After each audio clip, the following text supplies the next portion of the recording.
ಶನಾಗುತ್ತ ಕವಿಯದ ನೋಡಿದನು.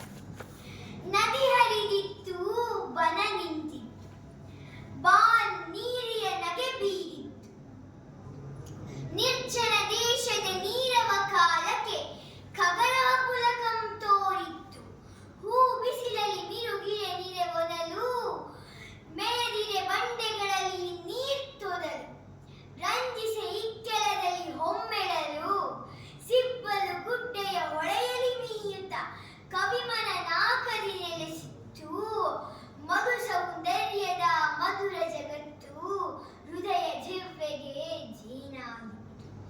ದೇವರು ರುಜು ಮಾಡಿದನು, ರಸವಶನಾಗುತ್ತ ಕವಿಯದ ನೋಡಿದನು.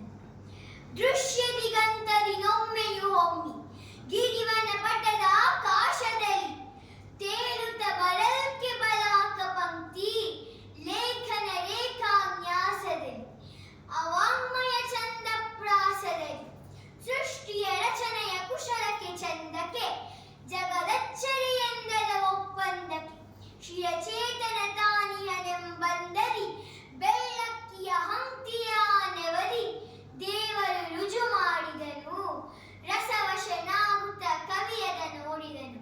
ಹೇಗೆ ಕವಿಗಳ ಕಣ್ಣಿಗೆ ಸಾಮಾನ್ಯವಾದ ಹಕ್ಕಿಗಳ ಏನು ಗುಂಪಾಗಿ ಹೋಗ್ತಾವಲ್ಲ, ಅದು ಪರ್ವತಗಳು, ಹಾಗೆ ನದಿ ಹರಿಯೋದು ಎಲ್ಲ ಒಬ್ಬ ಕವಿಗೆ ಎಷ್ಟು ಚೆನ್ನಾಗಿ ತೋರುತ್ತೆ.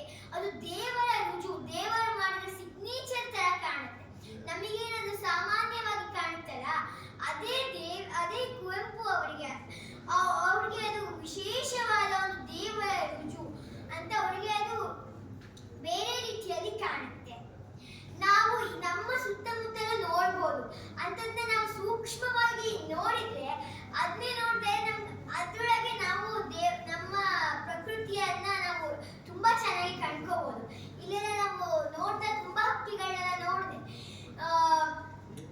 ಗುಂಪಾಗಿ ಹೋಗ್ತಾ ಇರ್ತವೆ. ನವಿಲು ಹೋಗ್ತಾ ಇತ್ತು. ಎಷ್ಟು ಚಂದ ನಮ್ಮ ಪ್ರಕೃತಿಯ